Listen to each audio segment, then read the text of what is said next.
Yeah, I don't know why. I'm feeling extra musical today. Well, you've got your first song done. You sound different, Eric.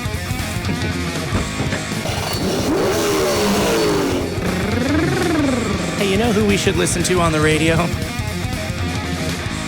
Shelley Segal. That's what I think. I don't know about her. I've not heard good things. What? Lies and slander. All right. Hello and welcome to Season 3, Episode 7 of Talk Heathen. What's up?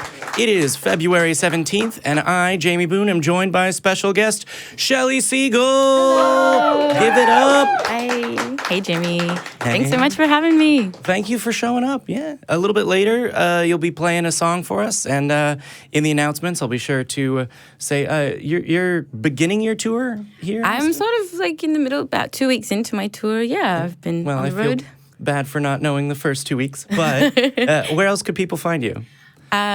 So you can follow me on Twitter or Facebook at Shelley Segal. I meant the tour. Oh, if they were trying to get tickets to see live in America. You can follow me. I've got a silver Jeep Compass, and the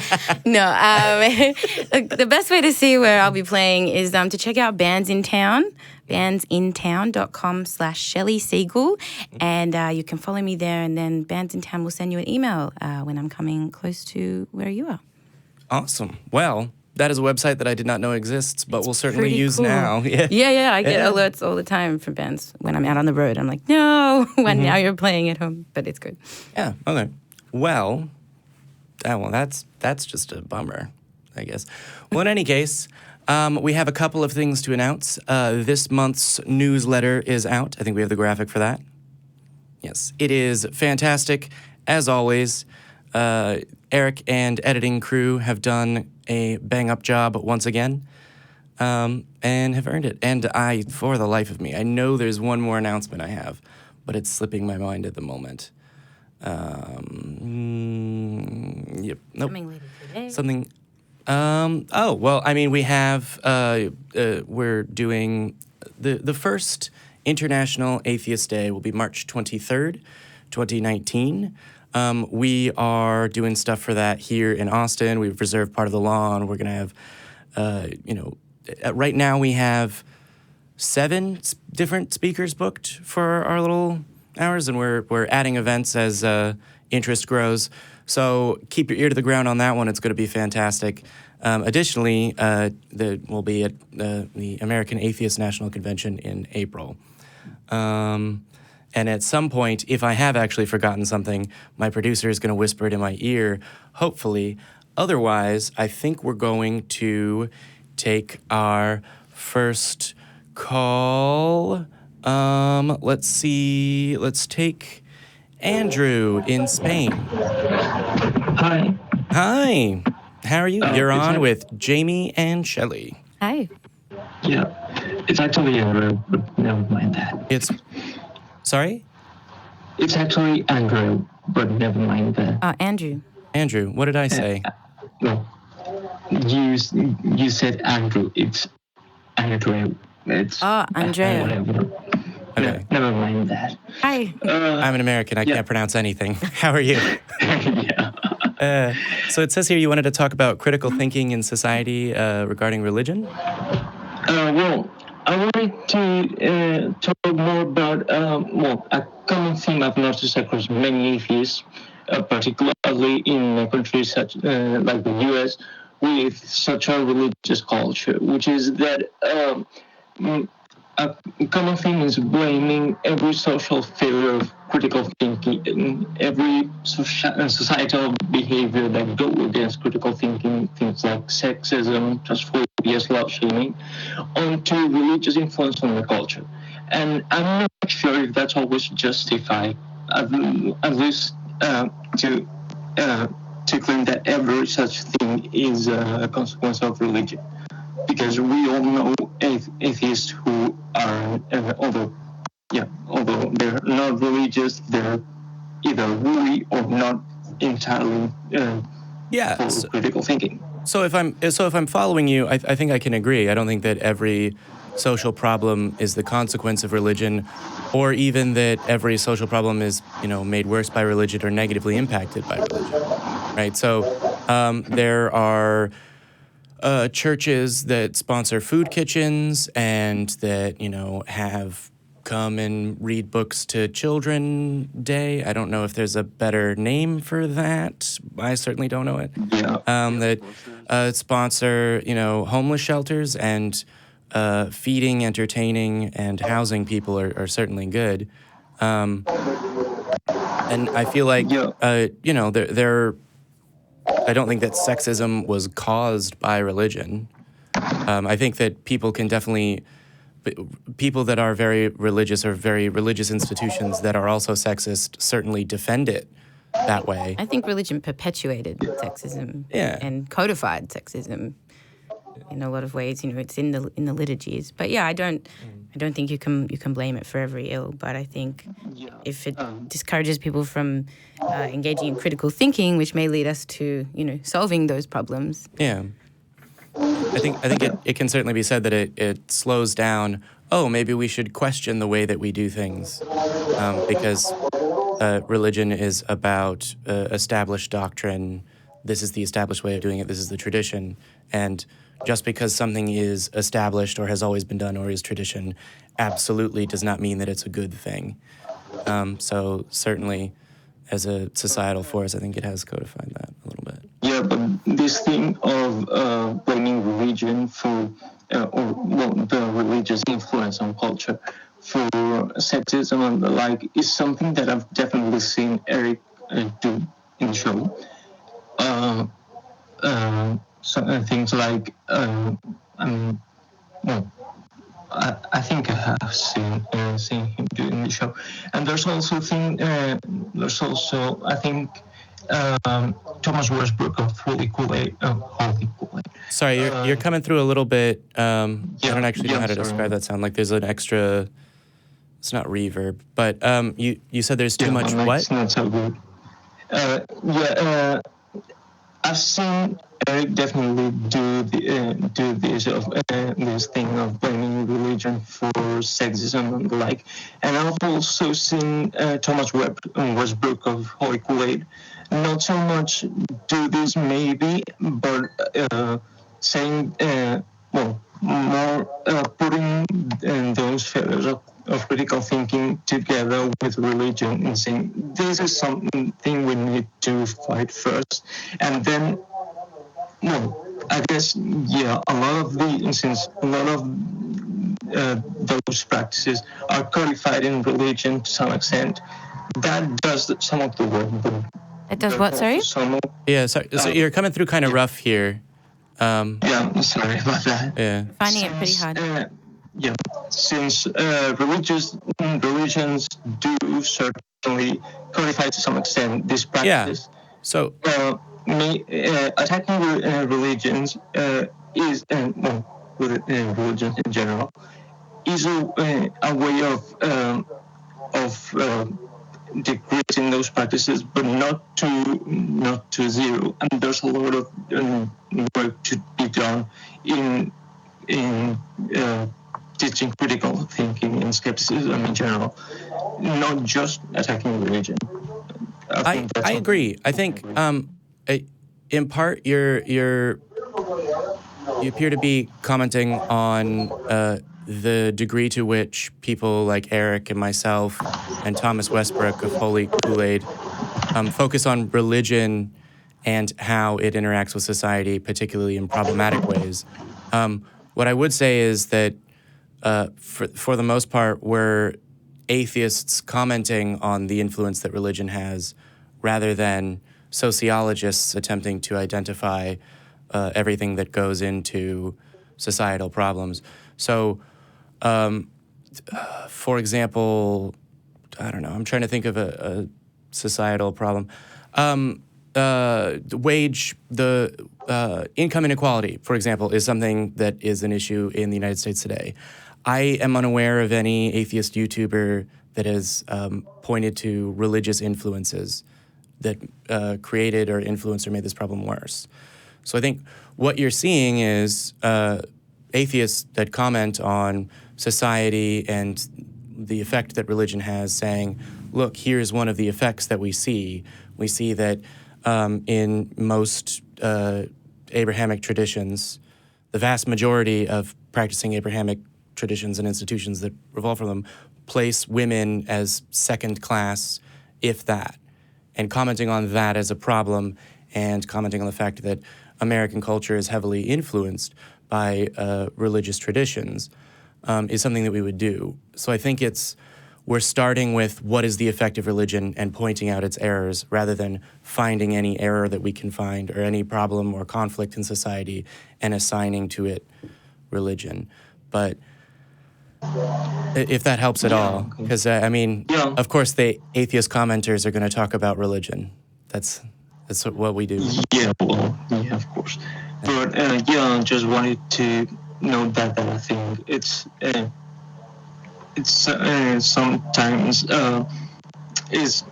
religion is given somewhat more emphasis that it maybe should in some. It's not the only. It's not It's the not the only only thing. cause. Yeah. It's not the only reason, and there are other barriers to critical thinking. And I agree. I think. Yeah. That's it. Well, thank you for calling in. I think it's been a good call. Hope you have a good godless day and a sure. I don't know. Thanks, Andreu. Thank you, Andreu. Yeah. Okay. So 2 things. One, I'm not sure even now how to correctly pronounce his name because I thought that I'd said Andreu when he was from Spain. Never mind. But religion sort of has, in large part, particularly the Abrahamic ones, calcified and established and reinforced really, really, really old gender roles. Yeah. And so there's that. I don't know. I'm just hearing objections from religious people I know resounding in my head, but, oh, no, my church is different. Oh, no, but my church is attempting to be, progressive and change things. Absolutely. And I think, I felt that question was talking about at a societal level, not at the individual I think so, too. Church level. And absolutely there are really moderate and reform churches that are trying to fight that themselves, and religious people who are trying to, fix sexism from the inside and go there. Sexism, bad. So I heard earlier today that there is a fan of the show who is recovering from surgery named Caitlin Smart, who's really dedicated and deserves a shout out. So, Caitlin, I heard you're watching right now. You're awesome. You're good without God, hopefully. I don't know. You seemed nice from the little I know about you, but I wish you all the best in your recovery, and I hope that this show will be as entertaining and informative as it can be. Speedy recovery to you, Caitlin. No God. Okay. All right. Let's take. Let's go for it. Otengelo, you are on the air with Jamie and Shelley. Eric is not here this week. I'm told that you were gonna wait to call in until you got him, and I won't take it too personally if you want to wait for him rather than talk to me. Otengelo, are you there? I'm going to take it very personally. I think he went ahead with that decision. I think he went ahead with that decision. Yeah, I'm going to pop him back on hold, and we'll come back to him. And let's take Nick in Madison, Wisconsin, if I know my state abbreviations. Hey, you're on with Jamie and Shelley Segal. Hello. Or Segal. Hey, great. Nice to talk to you. And even though I'm still a theist, I do really appreciate what you guys do. I mean, the show is great. And so you really give me a lot to think about, and I appreciate that. But we're trying for as you can see, thanks. Like I told the call screener, I called in the Atheist experience a couple weeks ago when I was going through a pretty rough time. And I just kind of want, a second and, I guess, third and fourth opinion here. I basically, something happened to someone I deeply care about, and I don't really want to go into detail to respect privacy. Okay. It was on the news, so if I say too much, people can find out, So. Okay. But if they're in trouble or injured, I hope that they get better and that it's not too bad. But I understand your wish to respect their privacy. Yeah. And so basically, I didn't want to talk to family and friends about it. I wanted to. So I hadn't been to church in about 8 weeks, and then I called my pastor and I said, "Pastor, I have to talk to someone. I don't want to talk to family and friends. I just need to talk to someone. Can I go to service tomorrow and talk to you at church?" He's like, "Absolutely, no problem." So I did, and I'm getting to a point here, but I did, and after service, we talked about 45 minutes. We talked through it, and then he said, "Let's pray." So we prayed, and then what was really nice, I thought, is he said, "Nick, I want you to know that I'm not saying where have you been. I'm saying welcome home." So, and this is someone who, even though he gets paid to be a pastor, he'd still get paid if he helped me or not. But, he honestly does give a crap about me, Yeah. That's good. It's always good, whatever your beliefs, to have someone that you can talk to and to know that you have a community. Yeah. And since then, things have gotten better for both my friend, and me personally in my life, because I actually put some things on hold to help her out and everything. Mm-hmm. But things have gotten better, and basically, I mean, I know you're talking before about, the damage that, religion has done in the past, and it has. Don't get me wrong, it has, depending on who does it. But, on the other hand, there are good religious people out there, and this really helped me. Mm-hmm. So like I said, I hear all the arguments that on your shows, and I am on the fence about whether or not I truly believe, but this just helped me. It's good for me right now, So, yeah. When you say this is helping, do you mean like praying and attending church, or do you mean talking with a pastor? Talking with a pastor, praying, attending church, just being around people who understand and engaging in the religious who are just there, basically, And I have atheist friends too, and they've been helpful too.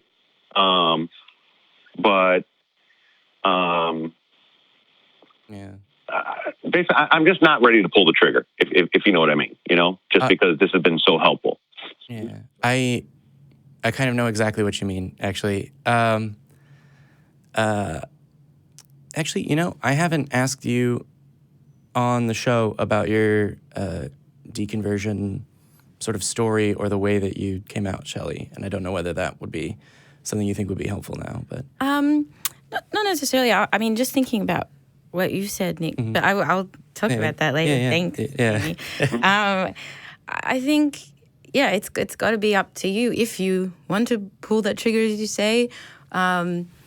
If and when. And I think, I'm so happy for you that you have a community and people in your life that support you and make you feel better. Mm-hmm. And I think, we know that, especially here, the Atheist Community of Austin, it's so much about community and support. And I don't know if you heard before, Jamie just sent a shout out to Caitlin Smart, who is, just had surgery and is watching this show from recovery. And I think, hi, Caitlin.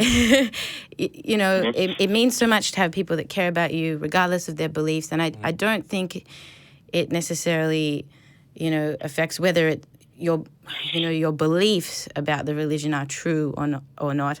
I think that's a separate discussion from whether you feel supported and happy and what you're doing with your life is improving your life. So, that's up to you. And I think those things are separate. I mean, I was brought up in the Jewish faith and, my family still attends synagogue every week. And I personally have pulled that trigger, and I find it difficult to go for a myriad of reasons. One is I can't sit with my I have to sit separately because I'm a woman, so that's my line. But I know I still have conversations with my family rabbi, and we sit and we have long conversations about stuff. And I think he's a really great person, and I think he puts out more good in the world than bad. And I see the things that he does for. I mean, I guess it's hard for me to really measure, but that's my feeling. And so the fact that I am not part of the community anymore, or the fact that I don't believe what he believes doesn't affect my ability to recognize that what he does is positive and that community is positive. So I think even if I probably shouldn't say, but I know people that go to my synagogue and don't believe anymore at all, but they just, that community means so much to them, that support means so much to them, and they still participate, but they don't believe. So it's really, up to you and how you're feeling. And I don't think you should limit the support and love in your life in any way if you don't want to and you're not ready to. Whether or not you believe there's a God, I don't think that you should cut anyone out of your life because they believe something different than you. No, absolutely. Again, I never would do that. If there's anything that I can say on this show, it's that humans are more important than what you believe. Like how we care for each other and get along and form communities. The C for community is at the center of our name, and it's at the center of everything we do at the Atheist Community of Austin.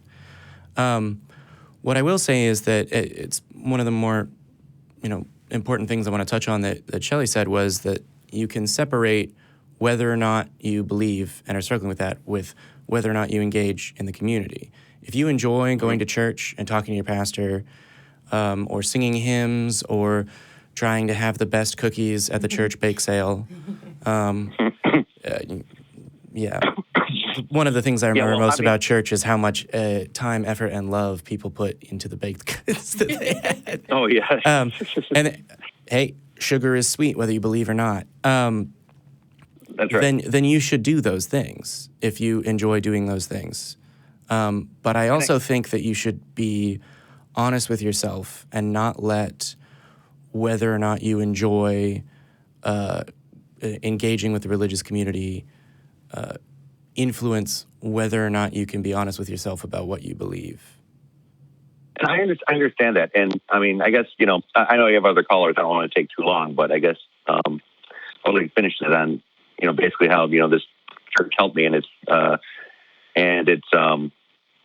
I understand all the logical arguments that you guys make on this show and the other shows. And I understand that. And that's why I like listening to it. And I understand that, faith is not logic, it's faith. On the other hand, you can always be comfortable saying, I don't know. Yes. So I don't know right now. So I'm still on the journey. I'll learn, but we'll see. But I just like where I am right now, and it helped me through a rough time. Okay. Can you elaborate on what you mean by where you are right now? Because I vaguely remember. I remember talking with you before. I've never talked to you actually. Oh. Hey. No. Actually, you've no. called into the show. Were you on with Matt? No, I must just be remembering watching the show. Human memory is super great. Okay. But you sound familiar to me. Maybe it's that I've taken these calls before. But okay. Can you elaborate on where you are now? In terms of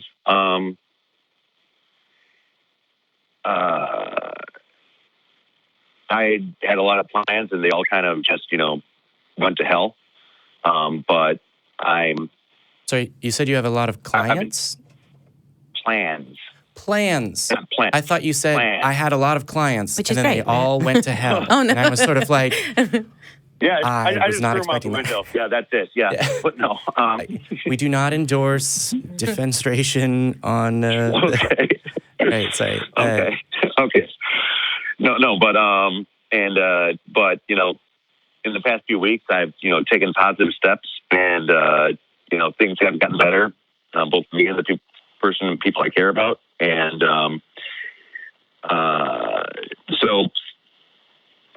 and I like where I am. I like where the community I'm in. I like the church I'm in. I like the people there. I like my family. And I like where I am. I don't see a real need to change it right now.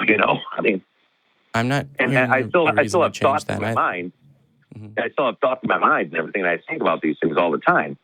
But I guess taking positive action right now to change things, don't really want to. I just don't. So, to be clear, does that make sense? It does. When you say taking positive action to change things, do you mean changing how you engage with the community and the people around you? I mean, taking positive action to say that, I'm really not sure if there's a God. The people I care about, my parents, my pastor, my everything. I don't really want to do that. I can have these thoughts in my head and I can think about it. Yeah. But especially my parents, I don't, everyone's parents are different, and my parents are wonderful people. Awesome. I mean, great. But I don't have that much more time with them. And I don't think they need to know this. I think that's very fair. When you say, I don't think they need to know this, do you mean that they don't need to know that this is something you think about?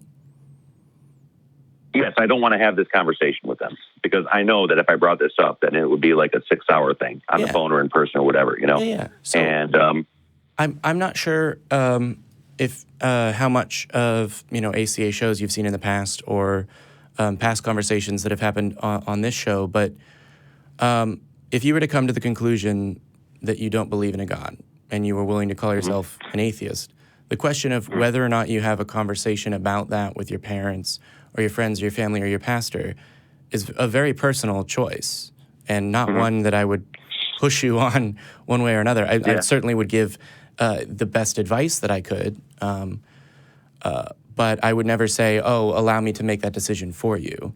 And I would certainly never say, well, the moment that you realize you don't believe, you need to shout it from the rooftops and tell everyone you know and have it be the centerpiece of your life is what you think about, religious institutions or whatever. I would just say, I think that if you engage in critical thinking and examine what you believe and why, and come to the conclusion or are on the verge of coming to a conclusion that you don't have sufficient reason to believe in a God, that you, as a thinking human being, as an individual, should be free to come to that conclusion and not feel like there's something that you can't think about. Well, let me tell you, I've gone back and forth for a while, and I guess this will be my last point, because I guess, I know you have a lot of callers. Give me one more thing. Keep trying to get off the hook. No, I'm not trying to get off the hook. I'm just trying to be polite, Fine. No, I was actually an atheist for a while. I didn't tell anyone. I still went to church on Christmas with my family and everything, but I didn't believe. And the reason I did is because my family had joined this church where basically it was the 6,000 years of creation and everything. And then I went to college, and I realized that's just BS. That's not true. That's just not true. But the way I was brought up to believe is that, and again, my parents are wonderful people. They were just trying to do what was right. Okay. But I was brought to believe that if you don't believe this, then, you're not a true Christian. So I guess I'm not a true Christian. So I've got, and then I do a lot of research like on my free time. And I started reading some of the works of St. Augustine of Hippo. And one thing that he said that really stuck with me is that, and he lived in like 600 AD or something like that in Tunisia. And he said, it's very obvious that pagans, which is what they called non-believers. Understand how the earth works, how the rotation of the earth, the sun moves around the stars. And it's terrible when believers talk nonsense about these subjects. And we should be very careful to correct them when they do, because all that's going to do is make the pagans laugh believers to scorn. And I thought, okay, I can believe all these things. It's possible to, take faith and science together. I mean, faith is the reason for why, science is the reason for how. And that's just something I'm going through right now. And can you agree or disagree? I don't know. That's just what I'm saying. Hold on one second. That's kind of what he was saying. Hold on one second, Nick. You were. I just wanted to ask, Nick, when you say you're in college and you came to this conclusion of, well, this is not true, I was just wondering what led you to that realization, and also which, what are the things that you felt wasn't true? Was it a God? Was it, like specific beliefs related to, the religion that you were brought up with? I guess just going more into science classes and, doing learning about critical thinking and philosophy and seeing, how being exposed to a lot more things than I was before. Yeah. and do you remember? Do you remember specifically which ideas, sort of, which concepts? I went through something similar in biology class. Yeah. Do you remember? Was it thinking, the Bible's not true, or you said specifically? I think it was thinking that I was always taught that the Bible is the completely inspired word of God, word for word. And then, I realized that, first of all, that's circular logic, because it says it is. It is because it says it is, basically. Yeah. That's the argument. Yeah. And also, though, first of all, I realized there's two creation stories, Genesis 1, Genesis 2. Those are two completely different creation stories. Yeah, that'll... If it's the exact word of God and entirely true, that can't be right, Yeah. Then I learned more about biology, learned more about cosmology, learned more about science, and it just that's what got that. Yeah. Got me there, basically. And you're still in that place regarding the Bible. Well, no, and this is something St. Augustine said too, is that he didn't look at Genesis 1 and 2 as a science textbook or anything. Yeah, it's literal. He wrote that it was a logical framework, basically. It wasn't exactly what happened. So maybe that's a cop out for me. I don't know, but a guy in 600 AD writing that. Right or wrong, he was a pretty smart guy. So yeah, there's a lot of smart people. Yeah. And I know that, one saying that Michael Shermer says, smart people are very good at convincing themselves that they're right. When yes. They know they should be wrong. It's the intelligence trap. Yeah. And maybe I'm not saying I'm a particularly smart guy, but maybe I'm falling into that trap. I don't know. But like smart. I said, I'm just going through thoughts, going through things, and I'm just not ready to pull the trigger yet. And there is no God. Okay. I don't know. I'm glad that you've got, shows to listen to and keep thinking about. So I'll say a couple things right before we hop off. One, are you open to learning more about skepticism, specifically? Absolutely. I consider myself a skeptic, believe it or not. I have a, yeah. So if someone starts a sentence saying no one will ever convince me, I stop listening. Yeah. Because that's not skepticism. Because that sentence will never persuade you? No. No. Well, no. Because that means that their mind is completely closed. Yeah. Yeah. So what I will say is, I hope that you'll call back. Can I? Maybe not next week, but the week after. Can we keep having these conversations? Because I think we're getting to an interesting place, and I think people. Absolutely. Well, it's my dad's birthday in 2 weeks, so probably not. Oh, but, okay. Maybe next week. Maybe a week after. Yeah. Mm-hmm. Or if you want me to call next week, I can. But I don't know how much will change. When you don't have to call me every day. Call me when you've got something to say. Okay. As I've said that, as an ex of mine said. But yeah, so we'll hop off. I hope that you stay in touch. I don't know whether you're on any of the sort of groups where, fans of the show and members of the community chat about these things. You can find them on Reddit, r/talk heathen, and then we have the ACA Productions private group. There's actually the Atheist Experience official discussion group on Facebook is also pretty good. So I would encourage you to engage there and to call back and keep reading. Thanks, Nick. Okay, and thank you guys. You do great work. Appreciate it. You have a wonderful day. We do great work. Our work is so great. Just got 10 feet taller. All right, let's try Otengelo one more time. Otengelo, are you there? No. All right, I think it might be a problem with his connection today. So I'm going to go ahead and... Yeah, hello. Oh, hey, there you are. Hi, how are you doing? Fine, thanks. Have you been able to hear the show up to this point? Yeah, I just saw that my microphone on my Skype was set off, so you didn't hear me. Yeah, okay. I wasn't ignoring you. So Eric told me that you had said you were waiting to call back until he was on again. I mean, I said this earlier in the show. I'm not going to take it personally if you are going to wait until he's back next week to have the conversation, because the conversation that we had last week, I sort of drove us down a rabbit trail about sand and sandcastles, and I think you wanted to get on to cellular complexity. Yes. Okay. Can be this. I have many issues that we can talk about. So, Okay. and it can be with Eric on the show or with you, and Okay. no problem with me. Whatever you. I don't have a problem with you. What I will say is let's do a little bit of a recap before we launch in, because I know that, I mean, Shelley wasn't here next week, and you're like a rock star, so you don't have time to watch our show or whatever. So I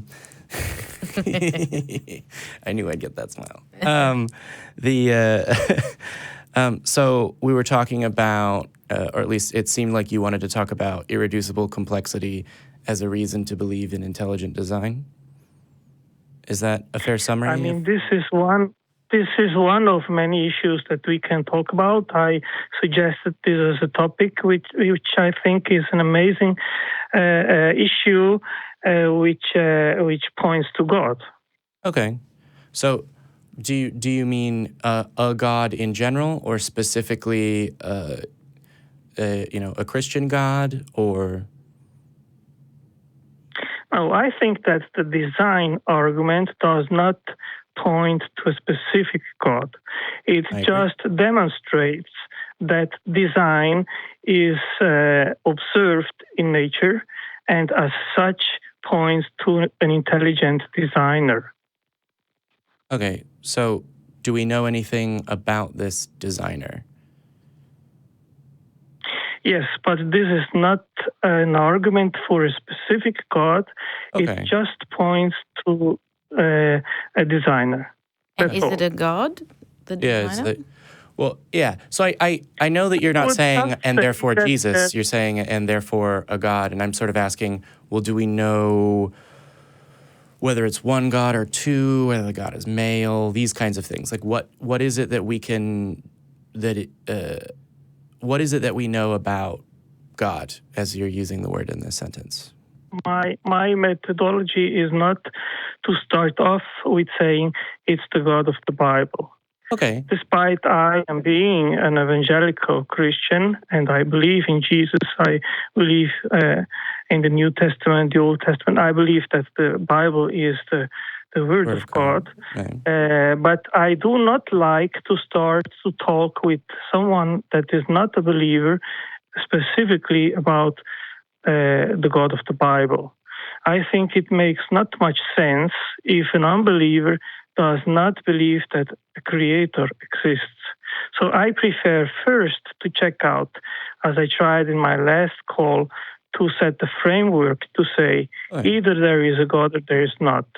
And when we know what we are trying to figure out, then we can establish what makes more sense. Does it make more sense that a God exists, or does it make more sense that a God does not exist? And what I have here... Otengelo, really quickly, I just have sort of two really quick things. So the reason that I keep bringing up what do you mean by God is not to try and talk to you about Jesus or specifically the Bible, because I know, as you've said before, that an argument from design doesn't point to God, doesn't point to Jesus specifically. That the God that you believe exists, being Jesus, is a separate part of this.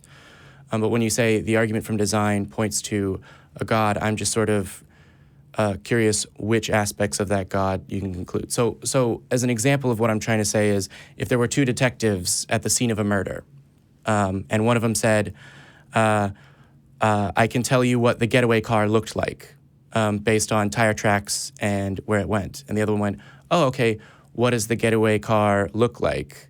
Before you walk me through the methodology of testing the rubber of the tires and how far apart the tires are. I'm not a homicide detective, but I assume those are things that they test. So can you tell me, is it a lime green skylark, or like, does the God still interview. What is it that we can learn about God through the argument from design? Tell me what I'm going to learn and then teach you. I think the only issue that we have to address by this is there an intelligent creator beyond all creation, or is there no God? So beyond all creation, what do you mean by beyond all creation? Do you mean the life on this planet? Beyond the physical universe. So not physical. Because I mean that's perfect. I'm glad I was able to communicate my question. So God, the God that we can discern exists from the argument from design is intelligent. You're not using the phrase all powerful, and I'm not trying to trap you, but powerful enough, created the universe. And is there like a level of, do we know how powerful the God is, whether the God still interacts with the universe? If we don't know that from design, we can leave it. But of course, he must be powerful enough to create the universe and everything that is in it. And you say he. Is I there believe a reason? that since I believe in the God of the Bible, I believe that he interacts with us, that he is all-knowing. Okay. But this is also not an aspect related to that design. We want to treat. Yes. Yeah. Okay. So let's focus on design. I mean, you Shelley's brought up the point that you're using the word he to describe God. Presumably, that's the male gender is an attribute you assign to God because you believe in Jesus and not because you believe in a creator, right? Yes, but as I said, I think this is not something that matters in regard of this argument. Okay. So is which part of the argument from irreducible complexity did you want to talk about today? Okay, I would like to start first with a question, which I don't know if you are, what kind of expertise or knowledge that you have about biology, nature, and everything else. But I will start with this question. What is the main energy source of the Earth? So, okay,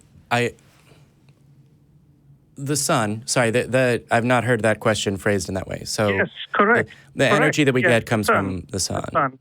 Yeah. Okay. So how does that energy be transformed in chemical energy?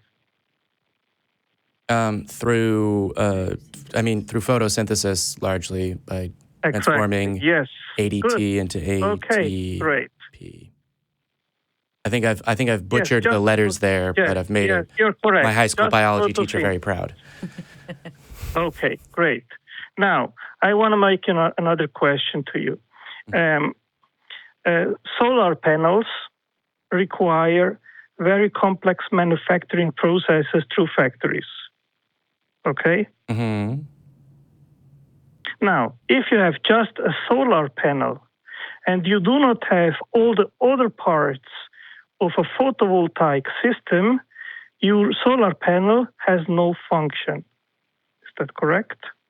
I mean, I don't really have a working knowledge of solar panels. However, I'm willing to say, for the sake of conversation, okay. If you don't have all the parts, it doesn't work. You need an inverter, you need batteries to store the energy, you need more 5 parts. When the solar energy hits the solar panels, then that energy is transformed in electricity, and you need other parts to store that energy, okay? Yeah, you have to have batteries to store the energy. Okay, so if you have only the solar panels, you have no function for them. You need the other parts of the photovoltaic system in order that your system provides you the energy that is usable afterwards. Yeah. Right? Yeah. If you don't have all the parts of the machine, it doesn't function the way that you would like it to. Right. Right. So what does that mean? That means that if you make a complex factory and manufacture solar panels, but do not manufacture at the same time all the other parts of the photovoltaic system to, at the final end, have the storage of the energy in the batteries in usable form, then your solar panels and the whole factory have no use. They would produce something that doesn't function the way that you would want if you had a solar panel. You have no use for them. If you have only your solar panels, but you have not the other 5 parts of the photovoltaic system, you have no function. You have no use for these solar panels. So nobody in its sane mind would project a factory and solar panels and just produce these without the other parts of your photovoltaic system. Sure. Yeah, I understand the point that you have made. I agree. So I'm assuming that you're not going to unless there's can, 2 manufacturers and they manufacture different parts and they're put together. Now we can make an analogy, an argument from analogy between a photovoltaic system and photosynthesis. So, what do I mean with that? So, Otengelo, really quickly, you've used the phrase "argument from analogy." That phrase is the literal name of an informal logical fallacy. Like because you can analogize 2 things does not mean that necessarily they work in the way that you would analogize for the same reasons. So, if you would like to underline the point of the argument that you're going to make with the analogy, I'm happy to have you explain the various functions of, spoiler alert, I think, the functioning of an individual cell, saying that, it functions in a way similar to a solar panel, but I don't think that alone as an argument is sufficient. I would not have gone in this direction if you permit then me. I'm sorry for interrupting. Then you will understand what I want to say. Mm-hmm. So Herschel was a scientist in the 19th century, and he came up with this argument used in science, which is the argument from analogy. And it goes like this. If you have 2 objects, of which one object, its origin is very obvious and known, and you have a second object which is very similar in function, form, and everything else, then it makes much sense to infer that this object, which we do not know the origin of it, much probably has the same origin as the object which we know its origin. So you're saying that man invented photosynthesis. Analogy. So, Otengelo, let me just go ahead and share my thoughts on that portion of the argument.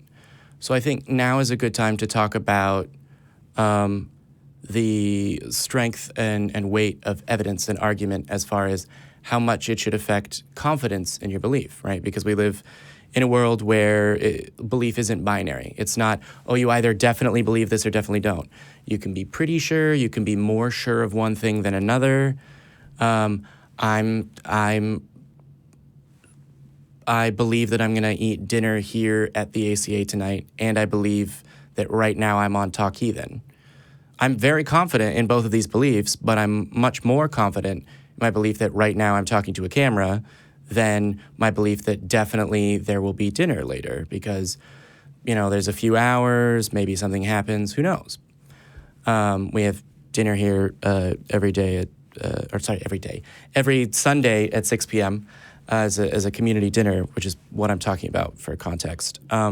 So if I'm presented with something I don't understand, right, like a biological function, a part of an organism that we've just discovered. We've just discovered a new kind of grasshopper-like thing, and it has what look like wings on the back of it, right? They are placed in such a way that we would understand that, these wings moving in this way, we would understand how this creature, we have a dead specimen, could use these to fly.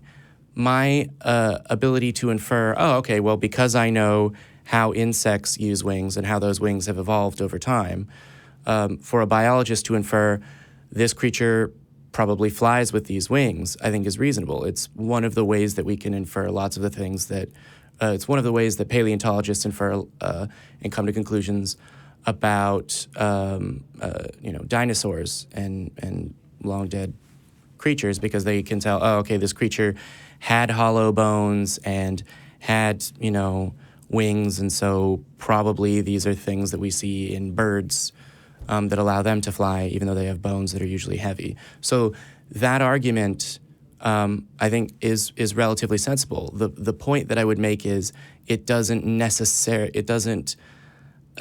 not as strong of evidence as I'm looking at a camera and right below it there's a monitor, so I can see that I'm on Talk Heathen right now. And it certainly doesn't tell me anything other than, well, I think that this creature that I know evolved these wings to use in the same purpose as another creature that I have to compare it to in nature. If that's the crux of your argument, then I think we can proceed, because I know that I agree. I would like to illustrate my argument with another example, okay? Okay, just really quickly before you go on, I am pretty confident that I've understood what you've said and that I've communicated back what I've heard. Am I following you correctly with the point you're making? Well, you came up with a lot of things which have nothing to do with the point which I would like to make. Okay, well, what is the point?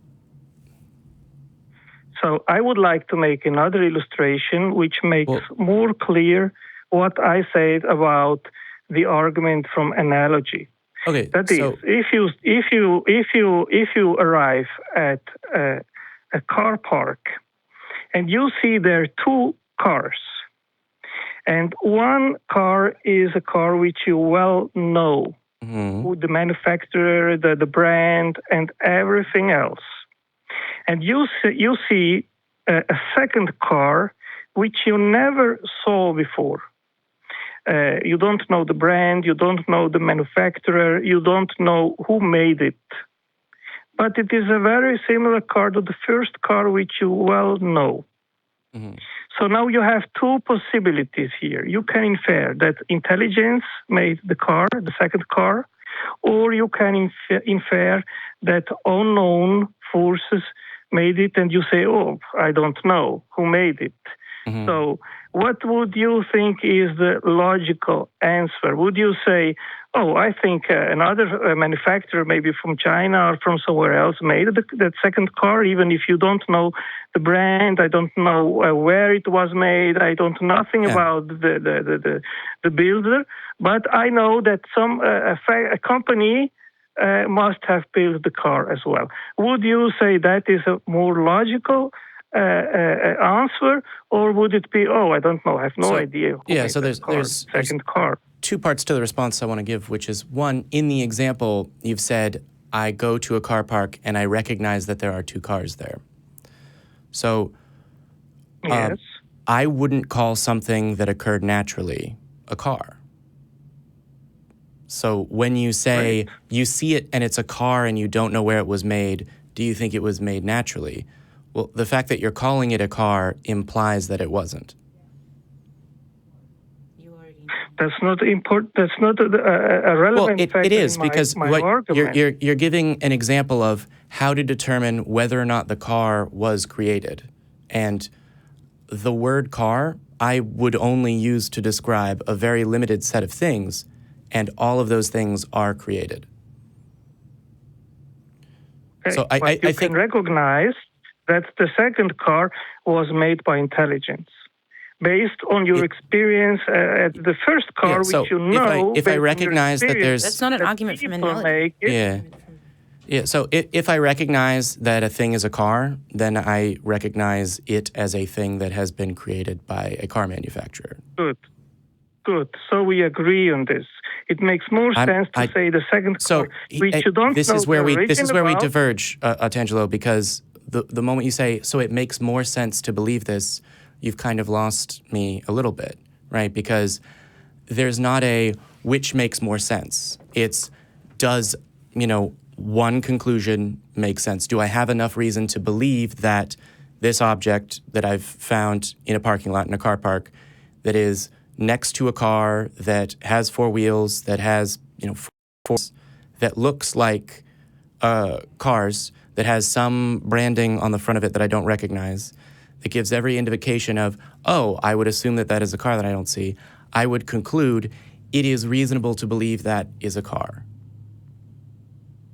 based on that evidence. But what I'm not doing is saying, well, should I believe X or Y? Because if I see an object and I'm not sure what it is, and it is in a car park, but it looks like a solid block of entirely black material with no edges, I would say, I don't know what that is, not, oh, that's definitely not a car. The point at which I don't have enough information to conclude whether or not something was created or whether or not, it's a hunk of junk, I say I don't know. And so that's not a really good way of explaining what I'm trying to get at here. But what I'm trying to get at here is I don't use the approach of, well, which makes more sense, conclusion A or conclusion B. I come at what am I looking at, and based on past experiences, what, if anything, can I conclude is true about it? Well, if I would be in this situation and go to the car park and see two cars. If I see the first car and I know it was made by a company in the United States, it's a well-known brand, and I know the car. Okay. And I see a next car, and I see a next car to it, which is eventually much better built than the first car. But I don't know the brand, I don't know the factory, I don't know where it was made. I see it the first time. Then it's obvious to me another car manufacturer made that car. Yeah. That is immediately clear to me. Yes. And yes. I think it would be to anyone. Yeah, right? anyone familiar with a car, yes. Okay. So that can we take that point argument and apply it to the universe? Yeah, yes, let's go further now. Okay. Let's go further now. So we have agreed already on two examples. One I made at the last call, and that one which I'm making here, that we can actually recognize design and make very secure inferences based on knowledge and understanding. And also, I would say, yes, we are intuition machines, and intuitively we can recognize shapes and complexity. So this is where we disagreed last time, Otengelo, is I don't believe that's something we intuit. That's not. Yeah, I don't think we should go back to I agree. Mastigate. I think we should use the example you just used and apply it to the universe. Let's go. Yes. Now let's go again to photosynthesis. Do you know the molecule which receives photons and light from the sun? Otengelo, really quick, because I think your example with the two cars is a perfect way for me to illustrate one of the points I'd like to make. So you've given an example of you see a car you recognize and you see a car you don't, but you can, even though you don't know the manufacturer, infer based on your previous knowledge and understanding of cars and the manufacturing process, infer that it was made by a car manufacturer. The thing that I would point out is part of the conclusion of the argument from complexity is existence, the universe, we'll say, was designed. Where is the universe that you're using to compare it? Because if we were to apply the two-car example as support for the universe is created, what you would have to say is you came and there were two universes, one you knew was created and one that you weren't sure was created but looked exactly like a created universe. And I'm saying, why do you believe that the universe looks created if you don't have a universe you know is created to compare it to? I think I did respond this question also the last time, And I would like to move forward to my argument, So Jamie. I'm not sure that we touched on this, actually. If you don't remember my response, I will shortly respond again. I think there would be no universe to compare because our universe is, in my view, created. And if you tell me to what kind of universe would you compare it that was not created, then I would say there would be no universe. No. There would be nothing. Okay, so it sounds like you're saying there can be nothing that exists that wasn't created. Yes. Okay, how did you come to that conclusion? Because, well, Jamie, we will come back to the same arguments. I think this is at the root of the. This is the root of the argument. If you're saying that nothing can exist without being created, again. If I'm not on the same page as you, hold on really quick, Otengelo. I would like to focus on that point because I don't see any way for you to come to that conclusion at all, and it's going to be at the root of everything else we talk about. How can you determine that existence is impossible without creation? Because our universe had a beginning, and everything that begins to exist has a cause. Okay, so how can we come to the conclusion that nothing can begin to exist without a cause? It can't, because nothing has no power of creating something, because it's the absence of anything. So, if you're saying there was nothing there, I'm sorry. Can you reiterate your response a little bit? Because I'm not sure how that answers my question. Okay. I don't want to just something cannot come from absolutely nothing. So something, if there's a creator. So to be clear, are you arguing that existence had a beginning or not? Yes, the universe had a beginning, and this was something that I made very clear. Okay, so I just wanted to conclusion. I just wanted to clarify entirely. But you're now saying, if it had a beginning, it must have had a creator, because nothing can come into existence without a creator. And I'm saying, how can you conclude that? How can you conclude that existence requires a creator? Because from something cannot come into being. This is your conclusion. From the absence of anything. Yeah, this is the conclusion that you're trying to support with evidence and argument. I'm asking, how do you get to that? I don't need evidence. That is logical. What is nothing? No. Nothing is the absence of anything, and nothing has no properties. You're making statements about there was nothing, and then what we have and exists today was created. And when I'm asking, okay, well, so no, I didn't say that. Was existence created? The universe. I said the universe had a beginning. Okay. Since it had a beginning, it must have had a cause, because that's your conclusion. Something cannot come into existence from absolutely nothing. This is part of your conclusion. Your conclusion is it must have had a creator. And I'm asking, the principle of nothing can come into existence without a creator. I don't see justification in your argument for this conclusion. This is very obvious, Jamie. Because nothing is the absence of anything. Nothing has no That has property. Nothing to do with it whatsoever. What is the difference, Otengelo, what is the difference between there was nothing and then a God created the universe, and there was nothing and then a universe came to exist? It's a huge difference, because at the beginning there was an eternal God. This is your conclusion. This is your conclusion. So then you're saying there wasn't nothing. There wasn't absolutely. There was a God, is what you're saying. Yes, of course. Yes. Okay.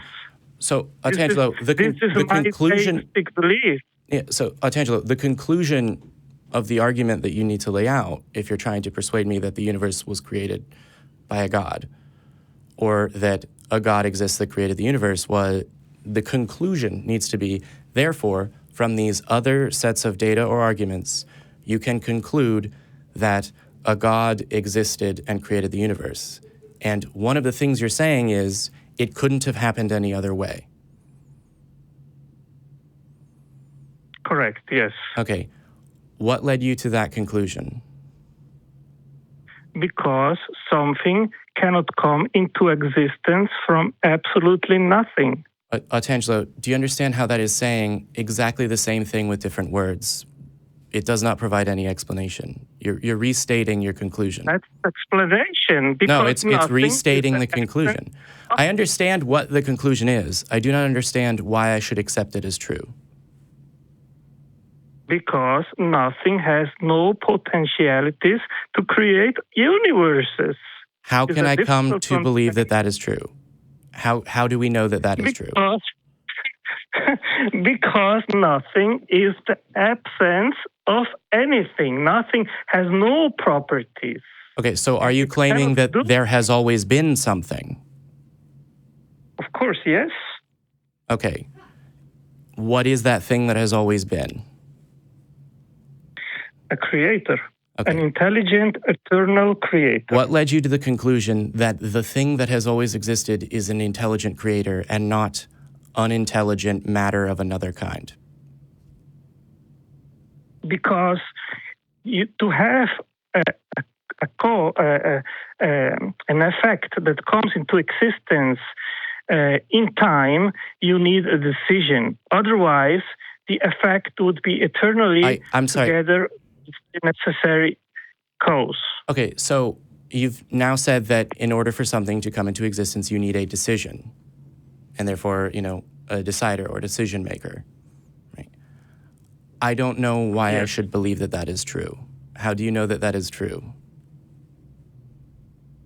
Because you cannot have a universe coming into existence without a decision. So, Otengelo,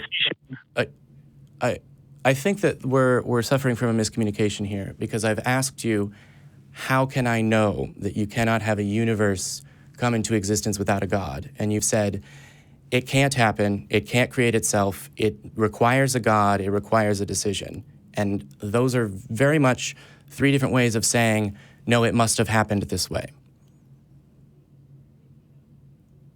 Not evidence. Okay. Yeah. Your last question was, why must that cause be a mental, conscient cause? Okay. An intelligence. So I will read to you, because it is maybe not so easy for me to explain it in my words. If you permit, I would like to give an answer from William Craig. Is that okay? How long is the answer that William Craig is about to give? No, it's a short answer. If the cause of water being frozen is the temperatures being below 0 degrees, then if the temperature were below 0 degrees from eternity, then any water present would be frozen from eternity. The only way to have an eternal cause but a temporal effect would seem to be if the cause is a personal agent who freely chooses to create an effect in time. For example, a man sitting from eternity may will to stand up, hence a temporal effect may arise from an eternity existing agent. Indeed, the agent may will from eternity to create a temporal effect so that no change in the agent need be conceived. Thus, we are brought not merely to the first cause of the universe, but to its personal creator. Okay. He's arguing along precisely the same lines that you are, and not answering my objection, which is, how can you determine that those statements are true? At one point in time in the answer you read, the phrase, I believe it's the end of the first sentence. Yes. Can you read the first sentence again, please? Just a moment. if the cause of waters being frozen is the temperatures being below 0 degrees, then if the temperature were below 0 degrees from eternity, then any water present would be frozen from eternity. The only way to have an eternal cause but a temporal effect would seem to be if the cause is a personal agent who freely chooses to create an effect in time. Perfect. Because right there what he has said is, well, the only way that we could conclude that there was a cause is if it was this. How can we conclude that there was a cause? Because from nothing comes. Okay. So at this point, I think we've gone around on the same point. Will you call back again next week? Because I think Eric I can see him and he has some thoughts he'd like to share. I think that this conversation has been very useful, very helpful. I certainly will reflect on it over the coming week. Okay. Sure. Can I get you to call back again next week? Sure. If you want, I can send you the link. Please do. To this information, Yep. and you can have a read. Yeah. And you know what? I will take a free copy of William Lane Craig's books. I have too much spare time as it is, right? It's a joke that only works if you know I'm busy. All right. Anyway, Otengelo, I'm gonna hop off the call, and I think we're gonna move on, and we'll talk again next week. Okay, great. Right. Thank you. So, about 20 some odd minutes into that call, I went, "Oh my God, I'm dragging Shelley through all of this." No, I didn't. You handled it very well. Thank you. I was gonna say, yeah. I don't think that he even responded to my objection, other than to restate the same conclusion in different words. But I mean, I shouldn't, give a lengthy rebuttal after I've moved on from the call. So let's go ahead and take Scott from San Jose. Or actually, hold on. Sorry, Scott from San Jose. We will be right back with you. But before we do that, we have a special musical interlude from Shelley Segal, which we're going to get to as a good way of decompressing from the last call, I think. And so, without... I made this song from nothing. Well, it's not true. Chords, melodies exist. A previous understanding of music. When you hear a song, you know that there was a songwriter. Oh, God. Oh. Let me just do a quick tune-up. Okay. Well, what I will say is that the tab with our patrons is not pulled up. Otherwise, I would read off their names right now, or if my producers want to be excellent and speak them into my ears so that I can say them while Shelley's tuning up and we can double down on the efficiency of this moment, we can do that. That last call...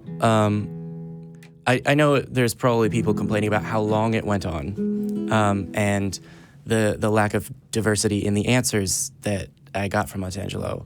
But I think that both of those things demonstrate the limits of the argument that he was presenting. Oh, is that you ready? I am ready to go. All right, take it away. That conversation made me sure there is no God. Okay, so I've been requested to play this song. I hear that you guys have sometimes talked about, related topics. Being sidelined? Yeah, so this song is... Well, I wrote it after I had an experience with someone who wanted me to change the way that I looked for them. And it got me thinking about aesthetics and body image and a lot of different topics. And I thought, you know what, that's perfectly reasonable for this person to, to feel that way. And what do we say in response to that? Well, a lot of people, you know, want to say, oh, it doesn't matter how you look. It doesn't matter, you know, it's what's on the inside that counts. And I agree with that sentiment. That sentiment means a lot to me, and I try to live my life by it.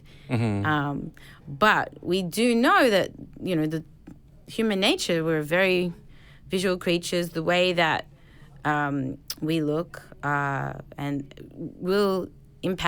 can impact our outcomes. And we know that the way our minds work, we make decisions about people before we know them. In the first fractions of a second that we see somebody, we've made decisions about where they come from and how much money they have, and, you know, all these sort of unconscious decisions. And so actually, you know, I'm sort of understanding that, you know, that is part of the way we are, and asking that question of, is this something that we can overcome? And if so, how? Because for me, I think I would like to overcome those things. And I think, you know, when we are all robots, we won't have to worry about it anymore. But so this is my song, Sideline.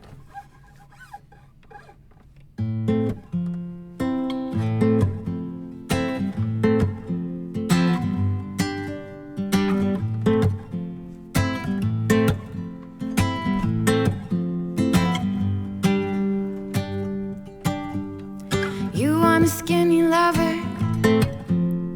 You want a skinny lover. And so I find I have the wrong body. I have the wrong body, even though I have the right mind.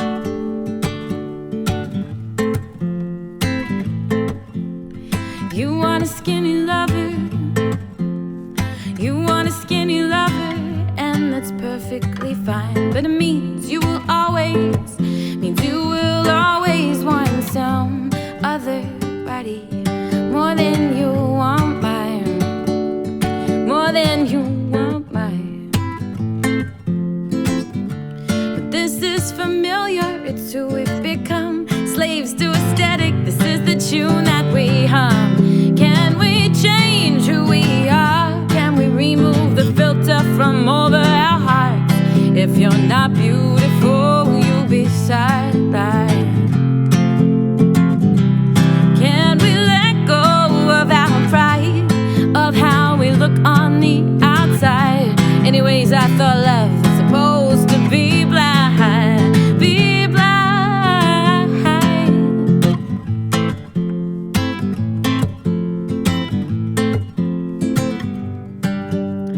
You want a skinny lover.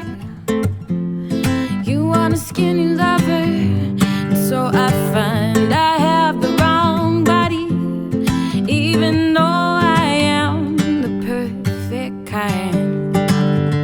But this is familiar, it's who we've become, slaves to aesthetic. This is the tune that we hum. Can we change who we are? Can we remove the filter from over our hearts? If you're not beautiful, you'll be sidelined. Can we let go of our pride, of how we look on the outside? Anyways, I thought love was supposed to be blind, be blind.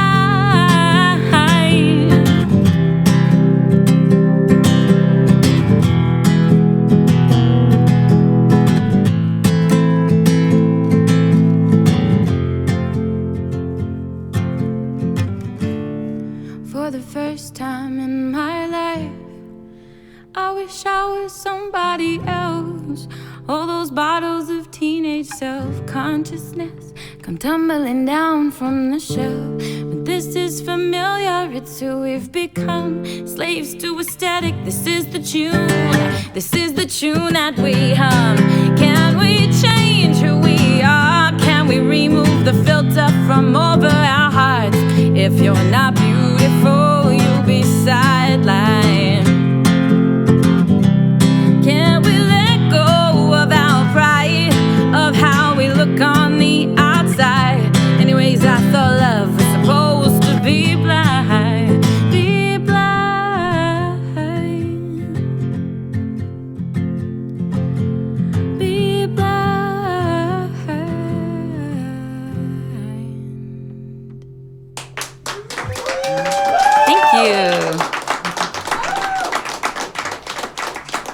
I got a live personal performance there is what I feel like I got. So it's beautiful every time. We did have some atheist songs, but we Yeah.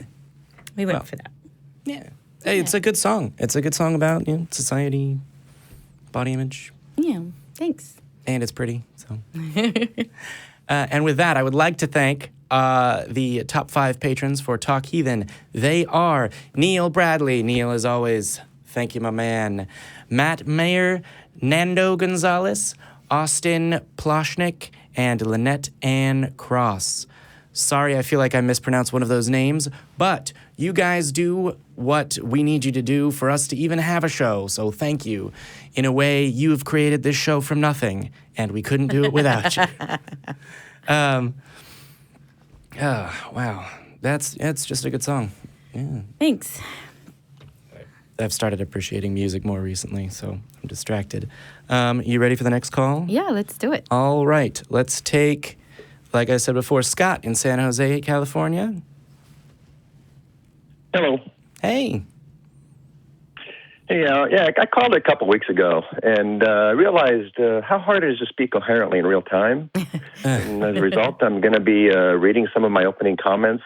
And since I want to talk in these comments about something that you guys said and what other callers said, I'm going to be reading some quotes from them, if that's okay with you guys.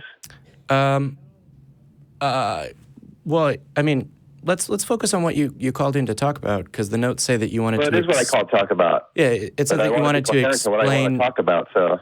Sorry? I missed the last thing that you said. I said it is what I want to talk about, but I want to be coherent about what I want to talk about. And Okay. I want to talk about EF, and I want to talk about what you guys are doing and sort of leverage off EF to move into that. All right. So tell me about what Presup's... what they're really trying to say. Oh, can I back up a second? Sure. Higher than that? I want to begin by explaining why I'm calling. Hopefully by the end of the call it'll be clear why I think understanding why someone is saying something is critical to understanding what they're trying to say. Okay. And having said that, I'm calling because I see some of myself in you guys. I think you, like me, are trying to make the world a little better place. I think you, like me, believe that you have some insights that can help others get through this world a little better. I also see you guys making some of the same mistakes that I've made over the last 30 years, and I'm hoping by sharing some of the insights that I've come through, I can help you, help everybody else make this world a better place. No need to reinvent the wheel and all that kind of stuff. Yeah, that sounds great. So what advice did you want to impart? An irony and a paradox in that, right? In that I'm going to suggest to you how you can reach more people effectively, but in order to do that, I need to reach you. I need to persuade you to operate slightly differently than you currently do and to focus on slightly different things than it appears you're currently doing. And to do that, I want to start by explaining EF. Show why his position is ridiculous and not even worth spending a moment of time pondering, and use that as a jumping off point to what we really want to do. Okay, so that make sense? So to be clear, you'd like to point out that presuppositional apologetics are not worth our time and we should move on? Yes, by explaining what they are and the base point of that. And because when I was listening to, it was you and the other guest, what was his name? A week ago, 2 weeks ago? I can't keep when we had guests straight. Was it me and Eric? No, it was before you and Eric. Thomas. It was me and Thomas. Thomas, yeah. And so basically, I'll read the quote directly from EF. He says, "Do you accept that there is something fundamentally absolute and provides for all contingencies such as evidence and causality?" And what he's asking there, and like I said, it's ridiculous position. He's asking how we know that the universe is consistent. That cause and effect assumes, he's saying cause and effect assumes a consistent universe. And it comes down to base measurements, right? If, for example, we place a rock on a scale to measure its mass, how do we know that mass is not random? How do I know that if I how do I know that I'll have the same mass from one moment to the next? How do I know that there are next moments? Yeah. And it's not a question of, of scale built, of calibration of the scale. It's not a question of whether there's contamination to the thing we measured. It's a question of whether that thing itself is consistent throughout time and whether time exists. And he's saying, how do you know that? Right? Yeah. Because I thought you and Thomas kept trying to go back to first causes. And it's not a first cause, right? Yeah, it's how do I know that?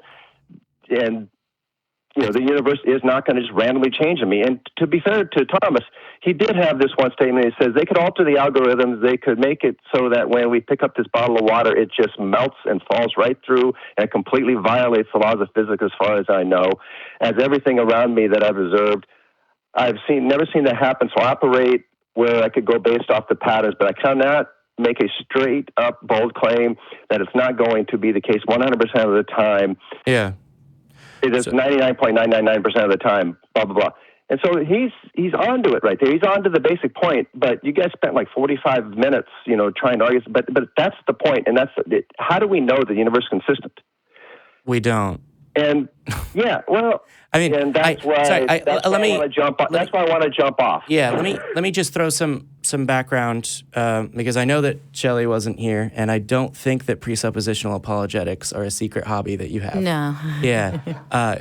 Don't worry, they're not worth your time. But so it's effectively if a person is presupposing that, okay, well, based on my observations, I can test things, and if you presuppose that logic is logical and you move from there, you're able to get around in the world. And the objection that presuppositional apologetics presents is, well, that's irrational, that's circular. The reason that I know that logic is logical is because God makes it so. And the problem that their argument has is that instead of presupposing that logic is logical, they're presupposing that God makes logic logical, which is adding another part of their worldview that is unnecessary and even more unsupported. And then when you point that out and push further and they say, oh yes, and I know that God makes logic logical because the Bible, and you point out, well, if you're saying that you can believe the Bible because the Bible says you should believe the Bible, that you have it, that it's circular, the phrase that comes up from time to time, depending on which presuppositional apologist you're talking to, is a vicious circle versus a virtuous circle, which is effectively, which leans into special pleading of, no, when I'm saying that my argument about God is circular, that's good, but your argument, when it takes the same form about anything else, is bad. So there's a lot to unpack there, and usually the argument dances around and throws sand in your face by using phrases like non-contingent and predetermined instead of stating plainly arguments and conclusions in the way that I've just done is the way that I would summarize this. And so then when you're engaging with a presuppositional apologist, that's the basis where that's the dance floor where you're both going to tango, and you just have to figure out which steps you're going to take. At least that would be my summary, if that makes sense to you, Scott. Oh, yeah, it makes sense to me, which leads me to my next question. Does that make a lot of sense? Okay, yeah, cool. Good All explanation. Thanks. That's what I do. And this is, it's a non-rhetorical question, it's an honest question. Hey. Why do you do what you do? Because I believe that it helps people. Oh, yeah, exactly. Is the justification. People, right? But on a more selfish note, I enjoy what I do. Yeah. But why do you speak? Why do you engage in conversation? What are you expecting to happen by words leaving your mouth? Do you mean on the show? I mean, it varies. But Ever, do you mean on the show? What do you expect to happen? Yeah. So it's a combination of informative, first and foremost, and then I attempt to communicate things that I think are helpful and informative through conversations in a way that is also generally entertaining. Yeah, but when you utter words, right, there's expectations about the other, right, about other minds, and that they can hear and receive these things you're saying. They can understand what you're saying. Mm-hmm. These things represent ideas that are common in the world, and we can share them. Mm-hmm. I mean, these are basic assumptions we make. We never think about them when we make these things, but they are assumptions, right? Yeah. So if you're asking if contained within that question is the possibility of when you talk to a caller on the line, do you believe that you can persuade them to take a second look at their beliefs? That's a small part of it, because you're also talking to a broader audience, right? So you're talking to them too while you're talking to the caller, right? Exactly. So there's multiple goals in mind, right? Yes. And so, I mean, I can reiterate that, but that is true. Yes. What happens, though, if you're engaging with a caller who is not interested in reaching common understanding? If their primary motivation, because it also assumes that our primary motivations, or at least the majority of our primary motivations, including your listeners, are honest, trying to understand the world better, and trying to understand it accurately, right? I agree. Is that another assumption we're making? Yes. I mean, this isn't a biology classroom, so you don't really learn that much, but you certainly, I would hope, get better ideas about having conversations and perhaps why people believe what they believe or what they're likely to say when you ask them a question. When you say, when you refer to an assumption of honest discourse, if you want to talk about presuppositional apologetics and it being, in general, a dishonest way of badgering your way forward about worldviews and presuppositions and a way of filling the air with noise such that you can then feel justified in saying, yes, I believe and I'm good at arguing, then yes, I would say that that is an accurate description of how dishonest presuppositional apologetics are. Okay, I guess I would want to drill down on that question of what you mean by honest then. So I feel like usually assumes that the person knows they're being dishonest, but what happens if they don't? It does. It's a really interesting thing to think about, and I don't really know how to classify it. I think we have to expand our ideas about honest discourse and dishonest discourse, because at a certain point, a person has been not quite so dishonest to themselves, but has warped the way that they communicate about this specific topic and communicate we'll take the example of presuppositional apologetics in such a way that it's not correct to call it dishonest in a like, oh, you're lying, you know that you are being dishonest, oh, you know you are gaslighting, whatever. It's not dishonest in that regard. It's just that I think that presuppositional apologists have lost the connection to what discourse and epistemology are and should be, such that they're not able to engage in the way that we would describe as honest. So I think basically what we've found is a type of human communication and thought that you can't describe as dishonest, even though it is decidedly not honest, right? It's not approaching a conversation with an open and congenial mind, right? And that gets lost somewhat because when you engage in formal debate, you're debating for the audience rather than just for each other. And that is the only place that presuppositional apologetics can exist. This argument will befuddle and possibly make someone who is inclined to think, oh yeah, there's definitely a reason for my faith or for my belief in my specific God, I just don't know what it is. Oh look, here's a presuppositional apologist saying something befuddling, that must be justification for my faith, right? But it's never going to persuade someone to follow through with this reason that wouldn't otherwise believe, if that makes sense. At least that's the way that I see it working. Oh, I absolutely agree with you there. But the one place I would differ is that, as you stated, your goal is also to talk to your audience and the rest of your audience and help them understand the world better, so hopefully make it a little bit better place for them to live in and to experience. And I think if we pointed out, well, you got the microphone, not me, on a regular basis, but if we pointed out that the motivation behind why these folks, the presuppositions, are doing what they're doing, it would help our collective understanding a lot better about what we're dealing with in this world. Because, when you said they were possibly dishonest and you can't come up with a way to figure out what dishonesty is, I think you're onto something, because it's neither dishonest, because I think it's not just the communication, it's the way of thinking, it's the way of understanding the world. That is not. It's not what? No. It is a way of understanding the world. The way of understanding the world that is engaged in that thinking is not understanding the world, is the point I was attempting to make in a flippant comment.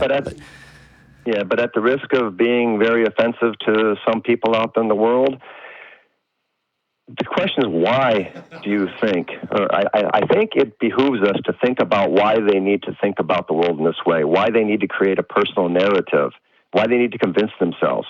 Because I'm quite convinced, I'm getting up there in age, and I've seen this a lot, and I'm quite convinced that people like EF, although he said directly, he called to show you that your position is incoherent. I think he's fooling himself. He's trying to convince himself that his position is coherent. He's trying to come up with a reason to justify what he needs to believe. His entire motivation, his rationality is completely motivated. That makes sense. So here's what I will say. To an extreme. Yeah. And it verges on, I hate to use this term because I've studied it a lot and I don't, but it verges on crazy. If we, like, for example, would you argue with the schizophrenic who's yelling at the wall on the street? No. So there's a difference. If you're talking about a person, if you're talking about a person with a chemical imbalance, you're talking about a biological or neurological problem. I don't think that. Yeah, but it's all exactly. That's why I was very hesitant. I would say that there's a different category. So, for example, you wouldn't jump out and surprise someone with PTSD, but the thing that is affecting them and their behavior is not a chemical imbalance. Yeah. They're not tripping on acid or whatever. It's an effective. Can you back up and say it again? You wouldn't surprise a person with PTSD. Why? Oh, because it would negatively affect them, right? Like you wouldn't. I don't know whether trigger is the right word, but you wouldn't. But you came off that previously saying you wouldn't do that to someone chemically imbalanced, and almost it seemed like the implication was that PTSD was chemically imbalanced. No, thank you for catching that. If I miscommunicated that, no, my point is that it is not. It is a thing that negatively affects a person's life and affects the way that they interact with the world on a very fundamental level mentally. But you wouldn't say, oh, it is a chemical imbalance, right? Like there's a difference. I'm going to move away from PTSD because I don't know it well enough to talk about it. And for anyone with PTSD who feels that I've misrepresented them or what they've been through and that I've harmed, I apologize. Let me move to the general where I can more safely speak, which is that if there are mental health concerns that can be treated with therapy and therapy alone. But, for example, a person who has, I forget what the name of the disorder is, but it leads you to believe that you are dead. And it is the result purely of a chemical imbalance and is not something that can be treated by therapy alone. Then you have something in a very different category. I don't think that even if in future years, hyper-fundamentalist believers, like, so for example, there's an old call on the Atheist Experience where someone called in and they were talking about how they were talking with their imam. And at one point in time, they were pushing their imam on, would you believe anything that your religion said? Would you believe anything that your religion said? And what they reported, the response that they got was, if I looked outside and it was sunny and my religion told me it was raining, I would believe that it was raining. So if at some point in time in the future, there's a psychological classification for that, I don't think it will be something that is the result of a chemical imbalance. I think it will be something that is the result of indoctrination and sort of social indoctrination and childhood indoctrination rather than a chemical imbalance. Because there's people like you can take whatever bath salts or some other really strong drugs that will really mess you up in some bad ways. I shouldn't use bath salts as an example because I'm also not a chemist. But I am currently under the impression that there are drugs strong enough that they can permanently, that they have the potential to permanently imbalance someone's brain chemistry. I do not think that fundamentalist Christianity is that. I don't think it's a chemical imbalance in the brain. And I've now spent far too long saying what I could have said in one sentence. So Scott, are you saying that they shouldn't talk to people that, that are not arguing rationally?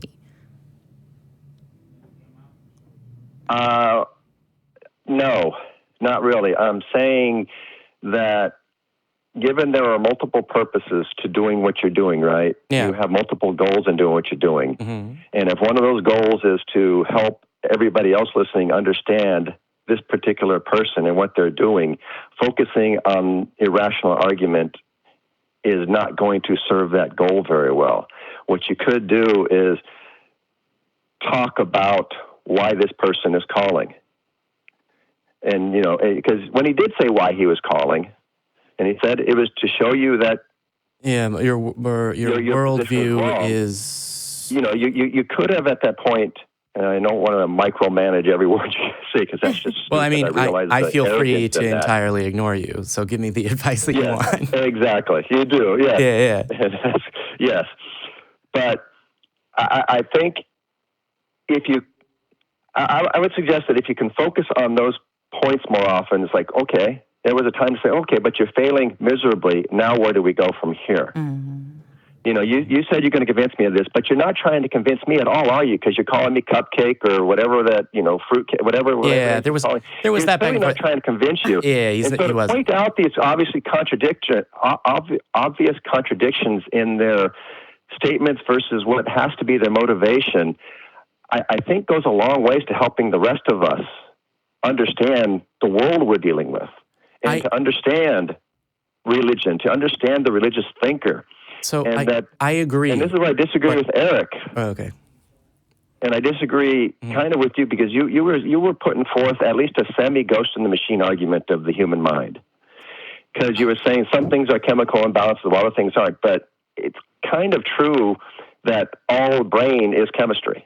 That's true. Right? So all our thoughts are chemistry, and so distinguish me what's a chemical imbalance versus what is a psychological or religious influence versus just something that came in through the meme of language. It's really, really hard to distinguish between those two. I'm not saying it's impossible. Maybe it's a spectrum. But allow me to say this very quickly. So 2 things. One, I would just like to take the note that it is important and helpful to understand whether your interlocutor, the person that you're discussing or debating with, is arguing honestly, because it will help you understand when, if, why, how they're going to say what they're saying or why they said what they said. However, simply because a person doesn't believe the argument that they're making or wasn't persuaded themselves by the argument doesn't mean that the argument itself cannot hold water, as it were. No, that's so, true, for example, whether or not the defense attorney thinks his client is innocent is irrelevant. If he makes an objection and it's valid in the law, it needs to be upheld. That kind of thing. True. Yeah. However, but understanding a dishonest interlocutor, a person who's not actually there to engage with you, who's there effectively to joust at what they see as an atheist windmill, is helpful because it will help you understand whether or not appeals to, have I heard you correctly? Are you understanding this? Are you following me? Why don't you want to talk about this? Those things are important to understand how the conversation is going to go and how you're going to engage with it. So I agree with you on that point. But it also helps you understand why the confusion exists in the first place. Yes. Because it's deliberate. It is the motivated reasoning that forces one to twist the world and to twist one's world narrative into these undecipherable pretzels that make no sense to anybody outside their own minds. And when we understand, I would go a step further and say it doesn't make sense to them either. Them to do this, we understand them a lot better. We understand our own self a lot better. And if I can, I want to jump off to a slightly different topic, and this one should. Well, it's not the same topic. We're very slim on time. What is the topic that you want to jump to and how? It's about the same thing. It's about how we do these same things, our side of this aisle, and I'm going to suggest that you guys, Eric, and both you have shown motivated reasoning. And one of the things I'll point out, I'll just pull out one quote, for example, and how a need to be something other than. I don't know how to say here, this. how about we'll do this. So really quick, Scott, hold on. So Eric will be back on next week with me. Well, this is you and Thomas. The quotes are from you and Thomas. Yeah. But we're actually really slim on time, and so I need to hop off this call. But I think you should call back again next week. These may not be the most exciting or, verbal confrontation calls for the audience. However, I think they're incredibly valuable because it's an examination in clearer terms of what presuppositionalist arguments and arguments that are entirely motivated reasoning, fashioned out of whole cloth that doesn't exist because nothing can come into existence from anything and is fundamentally pre-undetermined, etc. There's me doing an homage to his kind of reasoning. But I think it would be valuable if you called back next week. Okay. All right. Thank you, Scott. Yep. Bye. Bye.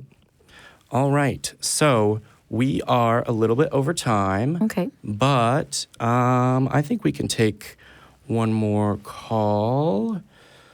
Let's take Thomas from Virginia. How are you doing? Oh, I'm doing great. How are you guys doing? I'm doing very well. Hi, Thomas. Good, thanks. It says here you're having some issues with a change in a relationship with your friend after he converted. Yeah. So that's my issue. I have a very good friend. We've been friends for maybe 6.5 years. And we know each other through college. And really our kind of commonality was music. And that's why I'm really glad to get through to you guys today. By the way, that was a wonderful song. I really never heard of you before, but that was really excellent. Thank you, Thomas. I appreciate it. Music available on iTunes. You're welcome. I have an album called an Atheist album, which may be relevant. Yeah. Yes, I'm definitely going to check it out.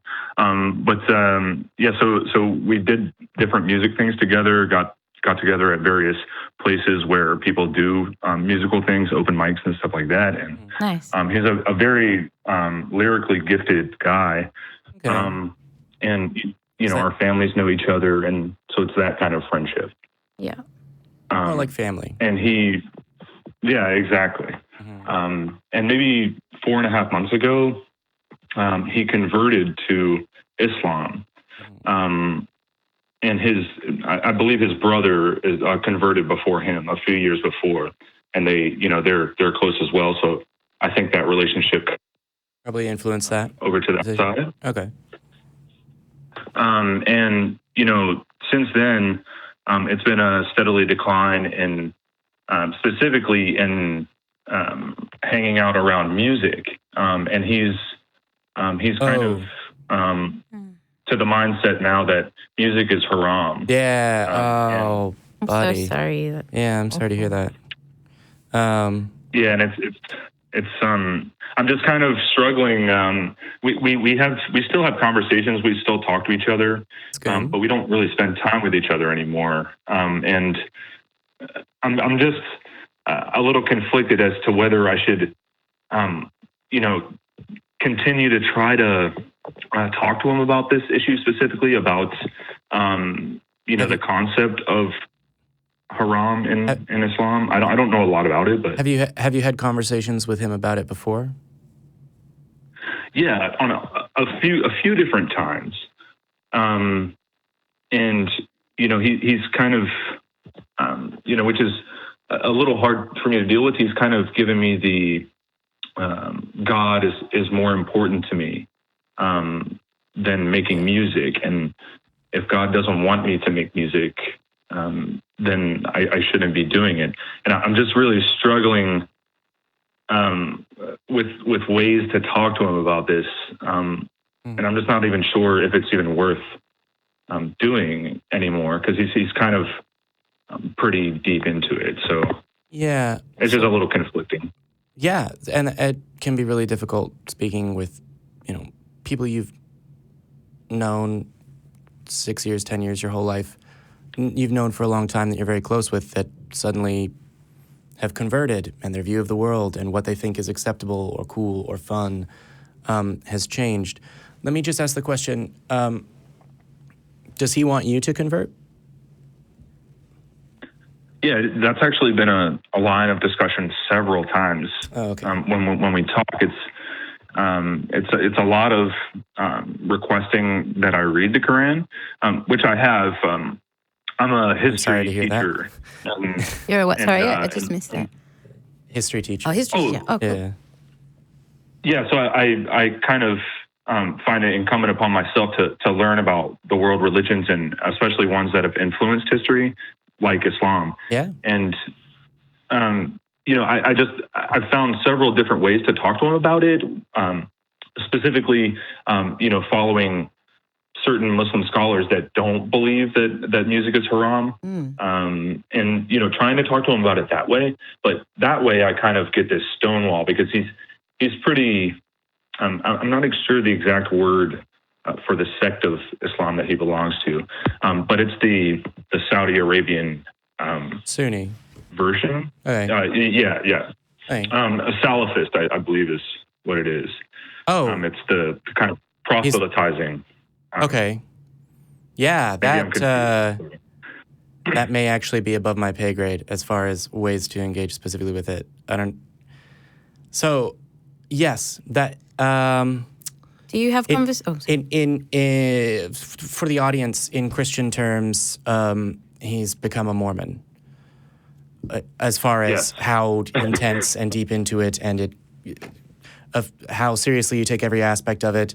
It affects the clothes that you wear, the people that you hang out with, when and how you get married, what foods you can and will eat and won't eat, and that you believe that it's your mission to go out and change things. I mean, it's not exactly equivalent, but just that was my reaction. I know very little about sects of Islam. That one I know. I'm sorry, you were asking. Oh, I was just going to ask if you have any conversations that aren't about Islam still. What's your friendship like other than outside of those discussions? Yeah, that's really why I'm even like leaning towards letting go the friendship, because it really is turning into a thing that every conversation that we have has to involve God in some way. And it's not that I'm averse to that. It's not that I'm averse to speaking with people that believe in God or even believe that God works in the world.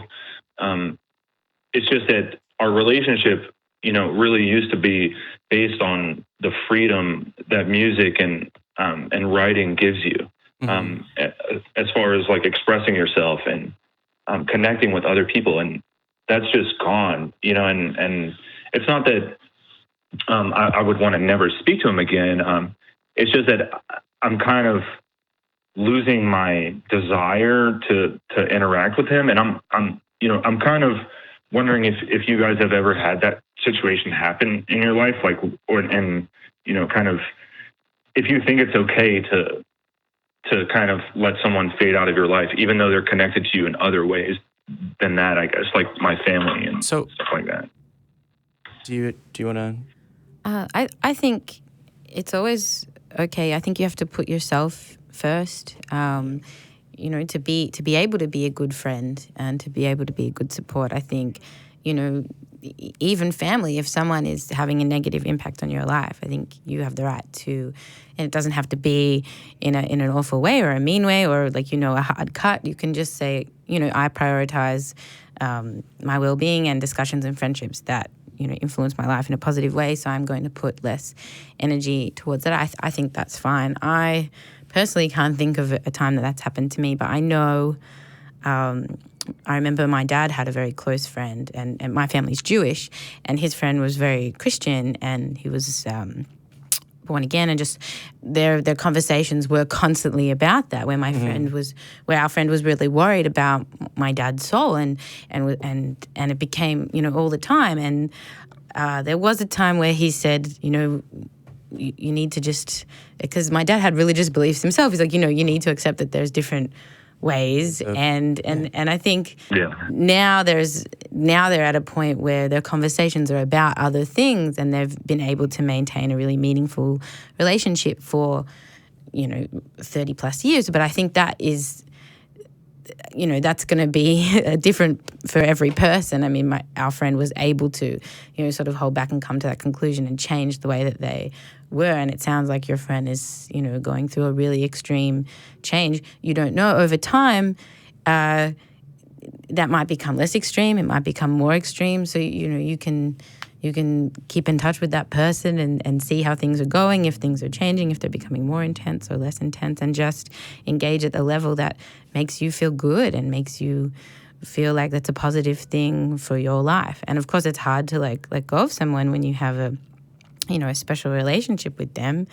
and you care about someone. It doesn't mean that, you have to cut them off completely, I don't think. Yeah, I think I agree with that, and I would add that while I don't have an experience exactly like that in terms of it being about religion or my non-belief from a friend that converted, but I have a friend who, when they found out that I had dated and was going to continue to date other men, did not speak to me. And I did not know why for the longest time. It was a period of time, I think almost 2 years, something like that, where, and it's family friends, so we go in sort of the same friend groups. There are times where I'm sitting in the same room as this person, and they actually are not speaking or acknowledging anyone else's presence at all. And it's really awkward, and we don't know what... It took a really long time before even some other people in our friend group knew what was happening or why.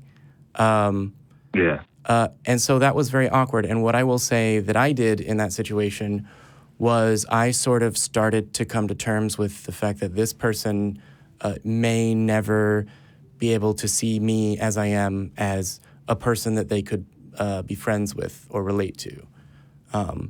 And so I think that friendships need to be built on mutual respect. So if your friend is not going to respect that, sometimes you just want to talk about the game, oh, did you see that ludicrous display last night? Whatever it is you want to talk about, if they're always going to turn every conversation into an opportunity to proselytize to you, and you are asking them to stop, then they're not showing you a level of mutual respect that I think that healthy friendships should have. So, I mean, at the end of the day, again, you know yourself and you know your friend better than either of us. So ultimately the decision rests with you. But I don't think that you should feel guilty if you make the decision of, you know what, we've been friends for a long time, but I think that our friendship has changed in a way that it's not good for me.